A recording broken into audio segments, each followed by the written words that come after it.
Étudier la Bible, un podcast hebdomadaire pour approfondir la Bible, parole de Dieu. Bonjour à tous, c'est toujours un plaisir de vous retrouver semaine après semaine pour ce nouvel épisode d'Étudier la Bible. C'est toujours surtout un plaisir de vous retrouver parce qu'on est ensemble autour de la parole de Dieu et c'est là notre joie de partager ce pain que le Seigneur nous a donné comme nourriture pour nos âmes. Alors, on est aujourd'hui dans le chapitre 35 de la Genèse. On va lire justement verset 1er jusqu'au dernier verset du chapitre.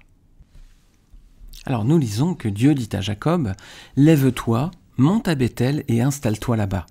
Tu y construiras un autel en l'honneur du Dieu qui t'est apparu lorsque tu fuyais ton frère Ésaü. » Jacob dit à sa famille et à tous ceux qui étaient avec lui « Enlevez les dieux étrangers qui sont au milieu de vous, purifiez-vous et changez vos vêtements. Nous nous lèverons et nous monterons à Béthel. Là, je construirai un autel en l'honneur du Dieu qui m'a répondu lorsque j'étais dans la détresse et qui a été avec moi pendant le voyage que j'ai fait. » Ils donnèrent à Jacob tous les dieux étrangers qui étaient en leur possession et les anneaux qui étaient à leurs oreilles.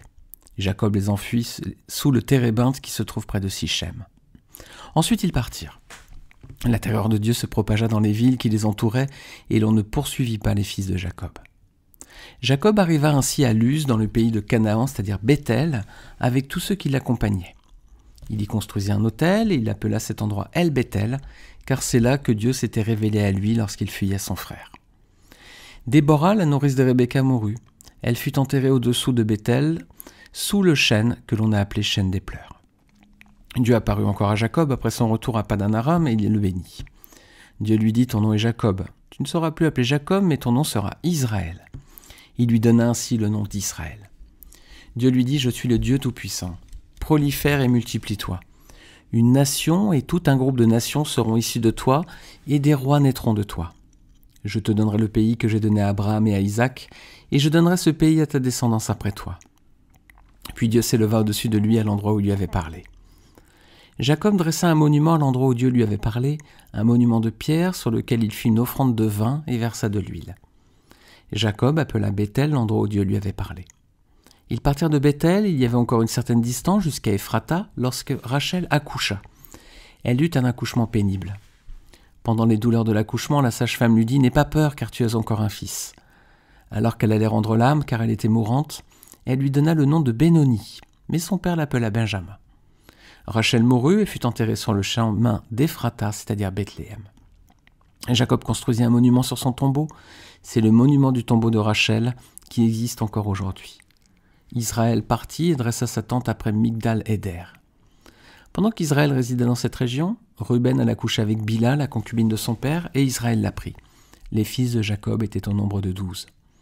Fils de Léa, Ruben, fils aîné de Jacob. Siméon, Lévi, Juda, Isaacar et Zabulon. Fils de Rachel, Joseph et Benjamin. Fils de Bila, la servante de Rachel, Dan et Naphtali.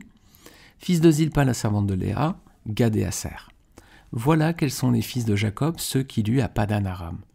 Jacob arriva vers son père Isaac à Mamré, près de Kirjat-Arba, c'est-à-dire Hébron, où Abraham et Isaac avaient séjourné en étranger.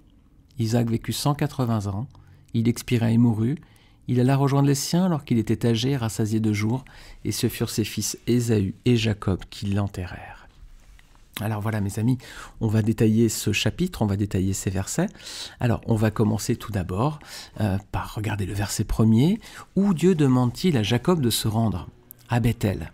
Rappelez-vous les épisodes précédents, quand Dieu s'était révélé à Jacob pour lui dire de quitter la maison de Laban, il lui avait dit « Je suis le Dieu de Béthel, retourne sur la terre de tes ancêtres ». Donc c'était l'endroit où il devait se rendre, c'était à Béthel. Et on voit qu'il s'était arrêté à Sukkot pour se construire une maison, et il s'était arrêté à Sichem pour acheter un terrain. Ce n'était pas le plan de Dieu, c'était qu'il retourne sur la terre de ses ancêtres, plutôt à Béthel.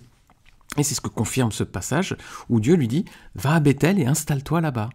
Donc c'était bien là la destination qu'il avait choisie pour Jacob, mais Jacob il avait fait plusieurs arrêts avant, avec les conséquences que l'on sait, parce qu'à chaque fois donc il avait eu des épreuves. Alors est-ce que vous voyez un autre personnage de la Bible qui n'a pas voulu aller où Dieu lui avait dit ? C'est toujours le même qu'on cite, c'est Jonas. Le prophète Jonas, que Dieu lui demandait d'aller à Ninive, et il avait préféré aller du côté de Tarsis, de l'autre côté, en fait, côté espagnol. C'est toujours le pauvre Jonas qu'on cite en exemple. Alors quand Dieu lui parle, quand Dieu lui dit ça, quelle est la réaction de Jacob ? il dit à tous ceux qui sont avec lui d'enlever les dieux étrangers au milieu d'eux, de se purifier, de changer leur habit. Pourquoi ? Parce qu'on est en présence d'un Dieu saint, qui ne peut pas supporter les impuretés. Alors, des dieux au milieu d'eux, c'est ce que demande Jacob, il dit « supprimez les dieux au milieu de vous ». Ça veut dire quoi ? Qu'ils étaient idolâtres ? Oui, rappelez-vous, il y a un épisode quand même, c'est que lorsque Rachel avait quitté la maison de Laban, son frère, rappelez-vous qu'elle avait volé les petites statuettes là. Donc oui, peut-être que Jacob l'a su ensuite et qu'il sous-entendait aussi qu'il fallait faire disparaître ces idoles, là, ces statues.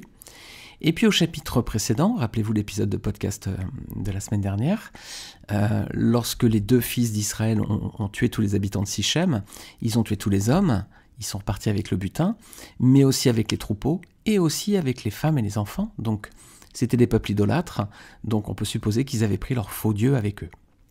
Donc lorsque Jacob dit « supprimez les dieux au milieu de vous », voilà, c'est que effectivement il y a du nettoyage à faire. Il y a peut-être un bon nettoyage de printemps à faire.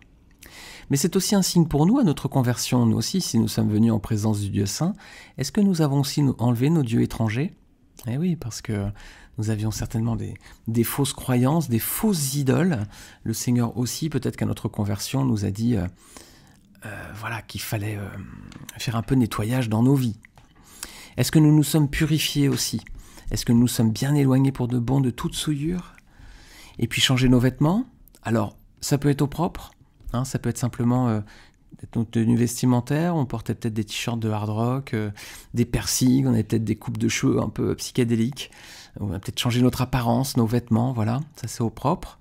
Ou au figuré, c'est peut-être on s'est débarrassé de l'être ancien pour revêtir l'homme nouveau, donc il y a cette image aussi de la Bible. Donc à notre conversion, nous aussi, normalement, nous avons dû enlever nos dieux étrangers, nous avons dû nous purifier de toute souillure, et on a dû changer nos vêtements, notre apparence corporelle. Alors, verset 3, qu'est-ce qu'il dit ensuite, Jacob ? Et en fait, qu'est-ce qu'il va faire ? Il va faire en fait ce que Dieu lui a dit. Regardez, comment il qualifie Dieu ? Il dit « Le Dieu qui m'a répondu lorsque j'étais dans la détresse et qui a été avec moi dans le voyage que j'ai fait. » Alors, ce qu'on avait vu avec Jacob dans les épisodes précédents, vous pourrez écouter les derniers épisodes de podcast, c'est qu'en fait, là, on a tout l'inverse de ce qu'il était dans les épisodes précédents. Ici, il a vraiment confiance en Dieu. Il a conscience que Dieu répond. Il dit « Le Dieu qui m'a répondu lorsque j'étais dans la détresse. » Et il a compris que Dieu protège. Il dit « C'est ce Dieu qui était avec moi dans le voyage que j'ai fait. » Alors, c'est pas vraiment ce qui transparaissait dans les chapitres précédents. Et là, on sent qu'il a compris quand même. Et c'est ce qui arrive verset 5, vous voyez qu'il est protégé et les peuples ne viennent pas lui faire la guerre. Alors on avance, verset 8, à présent on voit là, ici la mort de la nourrice de Rebecca. Alors rappelez-vous que Abraham avait envoyé un serviteur chercher une femme pour son fils Isaac. Le serviteur a fait la rencontre de Rebecca. Rebecca était partie pour se marier avec Isaac. Et ses parents lui avaient donné sa servante.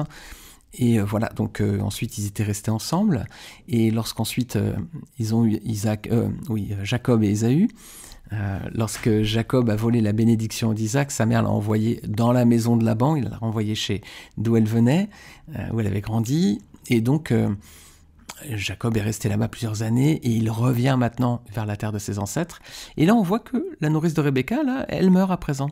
Alors, elle devait être très âgée, parce que elle avait déjà au moins l'âge d'Isaac lorsqu'ils se sont mariés. Et Isaac, on voit qu'ici, il meurt à 180 ans à la fin, donc elle avait au moins 180, peut-être un petit peu plus. On peut imaginer qu'elle ait presque 200 ans.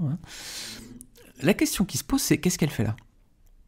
Parce que la nourrice de Rebecca, elle était partie de chez Laban lorsque Rebecca avait suivi le serviteur pour aller ensuite en Canaan se marier avec Isaac. Mais lorsque Jacob est retourné chez Laban, elle n'est pas partie avec lui. Et qu'est-ce qu'elle fait là en fait ? Alors peut-être on peut supposer qu'elle habitait à Bethel, peut-être. Donc quand il est arrivé à Bethel, il l'a retrouvée. On n'a pas l'indication, c'est un peu comme un cheveu qui tombe dans la soupe. Alors tout simplement, écoutez, on ne peut pas dire grand-chose de plus, sauf qu'on est un peu surpris de la trouver ici, vu qu'elle ne faisait pas partie du voyage avec Jacob. Très simplement, attendons d'être au ciel avec le Seigneur, il nous expliquera tout ce petit détail. Versets 9 à 10, j'avance un petit peu. Dieu bénit de nouveau Jacob et change son nom. Jacob le trompeur devient Israël, celui qui lutte avec Dieu. Alors c'est pas la première fois, Dieu avait déjà changé son nom. Genèse 32, verset 28, il avait déjà changé en Israël. Il renouvelle cette promesse, cette action de grâce en sa faveur.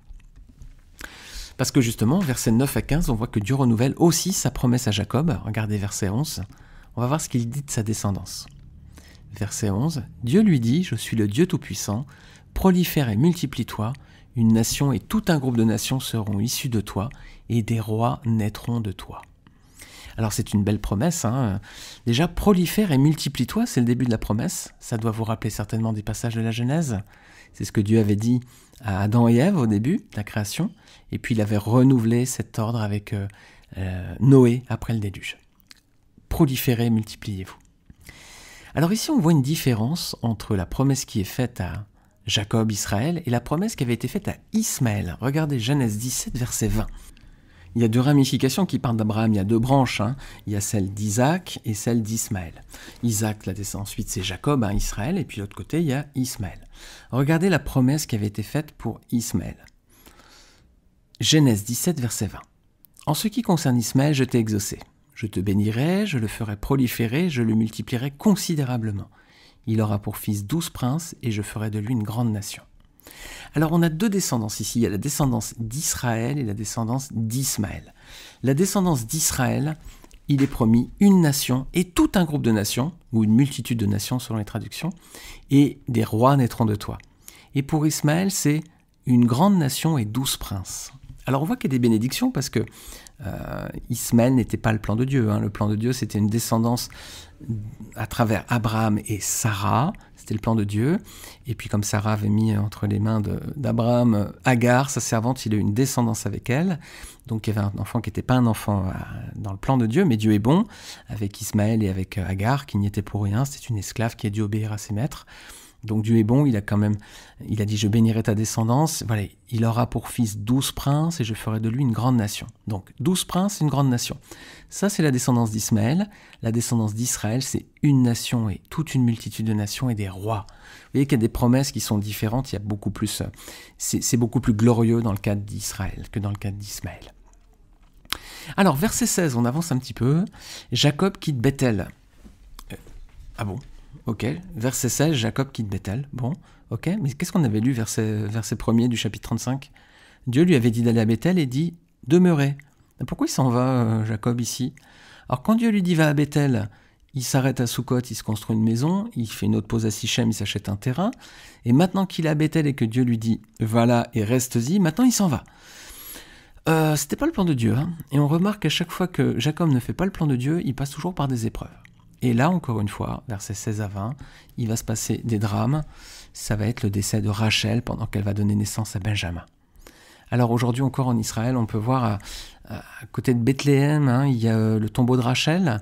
Compliqué à visiter en ce moment, il y a beaucoup de problèmes. Mais voilà, grosso modo, Bethléem, Jérusalem, ça fait à peu près 8 km. C'est pas très loin, on peut y aller à pied, mais c'est un peu compliqué. Mais il y a toujours aujourd'hui une trace de ce monument qui célèbre cet événement tragique, donc le décès de Rachel, la naissance de Benjamin. Verset 22, encore une deuxième épreuve, Ruben va coucher avec Bila, la concubine de Jacob. Alors là, ça pose un vrai problème. Alors à l'époque, il faut savoir que dans l'héritage qu'un père laissait à ses enfants, c'était surtout le fils aîné qui avait la plus grande part de l'héritage, presque tout. Il y avait donc les biens, il y avait les maisons, le patrimoine, le troupeau, tous les biens qu'il pouvait avoir. Ça incluait aussi les êtres humains, c'est-à-dire les esclaves, les serviteurs et les concubines. Ça faisait aussi partie de l'héritage transmis de père en fils.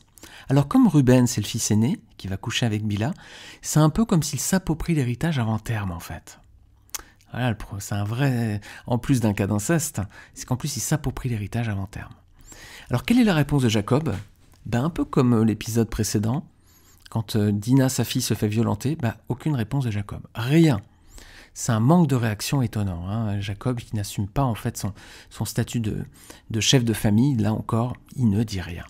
Ou plutôt, les amis, ou plutôt, rien en apparence, mais pour Jacob, la vengeance semble être un plat qui se mange froid. Regardez Genèse 49, versets 3-4. C'est la fin du parcours pour Jacob, il va rejoindre ses ancêtres, il va mourir à présent, mais il adresse des bénédictions à tous ses enfants, et regardez, Genèse 49, verset 3-4, regardez ce qu'il dit à Ruben, donc qui est l'aîné. Il lui dit « Ruben, toi mon premier-né, ma force et les prémices de ma vigueur, supérieur en dignité, supérieur en puissance, impétueux comme les eaux, tu n'auras pas la prééminence. car tu es monté sur la couche de ton père, tu as souillé ma couche en y montant. Voilà, Jacob, il lui dit, tu n'auras pas ton héritage, tu n'auras pas la prééminence, parce que tu as souillé mon lit, en fait. Jacob, il n'a pas oublié, hein. Simplement, il n'a rien dit. Hein. Alors, des fois, est-ce qu'il vaut mieux rien dire et ruminer et se venger ensuite ? Il aurait peut-être fallu qu'il le dise tout de suite, non ? Parfois, il faut rien dire dans certaines situations, parce que c'est des petites choses qui n'ont pas d'importance, qui ne peuvent affecter peut-être que notre amour-propre ou notre fierté. Bon, c'est pas très important, on peut ne rien dire, mais... Là, c'était un cas quand même assez grave. Il aurait dû prendre la parole plutôt que de ruminer, de se venger plus tard, peut-être. Ça aurait été peut-être beaucoup plus sage. Alors, dernier point qu'on va regarder, c'est les fils de Jacob en fonction de ses femmes, versets 23-26 pour finir. Alors, avec Léa, il a 6 enfants. Ruben, qui est donc le premier-né. Ensuite, il y a Siméon, Lévi, Judas, Isaacar et Zabulon. Et Judas, ce sera de là que viendra Jésus, hein, le sauveur du monde. Avec Rachel, il y a 2 enfants, Joseph et Benjamin. Avec Bila, la servante de Rachel, il y a 2 enfants, Dan et Nephtali. Et avec Zilpa, la servante de Léa, il y a 2 enfants, Gad et Aser. Donc, Jacob a eu 6 enfants avec Léa, ou plutôt 7, parce qu'il manque Dina, il manque la fille hein, dans cette descendance. Donc, Jacob, il a eu 6 fils et plutôt 7 enfants avec Léa, si on rajoute Dina.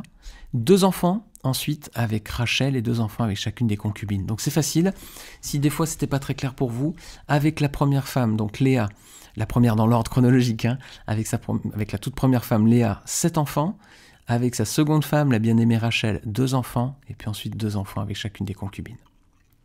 Et on termine avec la fin, donc verset 27-28, donc Jacob retrouve son père Isaac, Isaac va décéder à 180 ans, Jacob avait à peu près 140 ans à l'époque, il est à présent enterré par ses 2 enfants, Jacob et Ésaü, qui sont réconciliés, hein, on les avait quittés il y a quelques semaines avec... Ils s'étaient réconciliés déjà, mais ils s'étaient séparés. Hein. Ésaü lui avait dit accompagne-moi jusqu'à Édom, et puis Jacob avait dit je vais aller plus doucement que toi parce qu'il y a les enfants, les troupeaux, je te rejoins. En fait, il était parti de l'autre côté, rappelez-vous. Donc là, on ne sait pas quand ils se sont retrouvés si Ésaü lui dit tu m'as encore trompé, tu n'es pas venu l'autre jour, mais bon. Donc la Bible ne revient pas sur cet épisode. Hein. Et là, on les voit en train d'enterrer leur père, et comme Isaac et Ismaël avaient enterré leur père Abraham, Genèse 25, versets 7 à 8. Jacob et Ésaü s'étaient réconciliés avant, mais souvent le deuil rapproche. Hein. Je pense que vous aurez peut-être des exemples aussi où des fois des familles étaient brisées, les gens ne se parlaient plus, mais quand il y a eu le décès d'une personne de la famille, parents, grands-parents, tout le monde s'est retrouvé là pour l'enterrement. Est-ce qu'il faut vraiment attendre le deuil de quelqu'un pour se réconcilier avec la famille ? Je crois que il serait plus sage de se réconcilier avant, pendant que nous sommes encore en vie. Voilà, les amis, j'espère que ce podcast vous a intéressé, j'espère que vous avez trouvé des choses intéressantes que peut-être vous n'aviez pas vues dans la Bible. Je dois vous confesser qu'à chaque fois que je prépare ces études, il y a des passages ou des points que je n'avais pas vus auparavant, donc c'est toujours une très grande richesse et je vous encourage à lire votre Bible et encore mieux à l'approfondir, à la sonder pour la décortiquer comme on fait semaine après semaine, verset après verset. Vous avez vu qu'à chaque fois on trouve des choses vraiment riches chez la parole de Dieu et on fait des podcasts de 20 minutes mais on pourrait faire des podcasts de 4 heures et il y aurait encore beaucoup de choses à dire. Voilà, bonne semaine à tous, que le Seigneur vous bénisse. Je vous dis à la semaine prochaine sur Étudier la Bible. Et puis n'hésitez pas à partager cet épisode sur les réseaux sociaux et puis à laisser peut-être un commentaire ou une note sur votre plateforme de podcast. Merci beaucoup et à très bientôt.